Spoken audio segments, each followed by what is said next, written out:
2 நாள் முன்னாடி ஒரு நண்பர் செய்தி அனுப்பியிருந்தார். உங்க சேனல்ல கொடுங்க, ஒரு அவேர்னஸ் உருவாகும், புதுவிதமா ஒரு ஸ்கேம் நடந்துட்டு இருக்கு, ஸ்காலர்ஷிப் தர்றதா சொல்றாங்க. நம்மளோட மொத்த டேட்டாவையும் டியூஷன் சென்டர், எஜுகேஷன் கன்சல்டன்சி இவங்க மூலயமா நம்ம டேட்டாவெல்லாம் வாங்கிடுறாங்க. QR கோடை அவங்க பேரண்ட்ஸுக்கு அனுப்புறாங்க. அவங்க பேரண்ட்ஸுக்கு கரெக்டாக ஃபோனை பண்ணி இது மாதிரி தம்பி இந்த கிளாஸ் தானே படிக்கிறாங்க, எல்லா டீட்டெயிலையும் தெளிவாக அவங்களே சொல்கிறாங்க.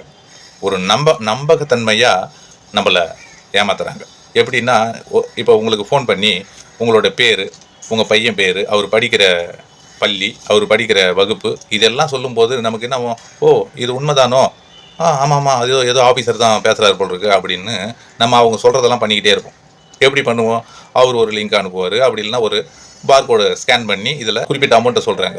அது ஸ்கேன் பண்ணி இந்த அமௌண்ட்டை போட்டிங்கன்னா அடுத்த சில மணி நேரத்தில் அரசாங்கம் கொடுக்குற ஸ்காலர்ஷிப் 35,000 ரூபாய் உங்களுக்கு கிரெடிட் ஆகிடும் அப்படின்னு சொல்லி ஏமாத்துறாங்க.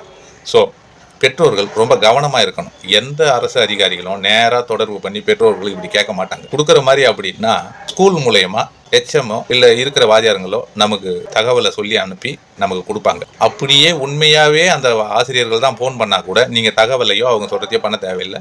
நான் நேராகவே வரேன் மேடம், நான் நேராகவே வரேன் சார் அப்படின்னு நீங்கள் நேராக போய் வாத்தியாருங்களை சந்திக்கிறது தான் சிறந்த பாதுகாப்பு. தயவு செய்து பெற்றோர்கள் யாரும் பதட்டப்படாமல் இந்த விஷயங்களை மேக்சிமம் தனிப்பட்ட விஷயங்களை ஒருத்தர் ஃபோன் மூலியமாக கேட்குறாரு இல்லை நேராக வந்து கேட்குறாங்க அப்படின்னா நீங்கள் அதை கொடுக்கணும்னு அவசியமே இல்லை. அதையும் மீறி அவங்க ஃபோர்ஸ் பண்ணால் காவல் நிலையத்தில் புகார் பண்ணுங்கள். நன்றி.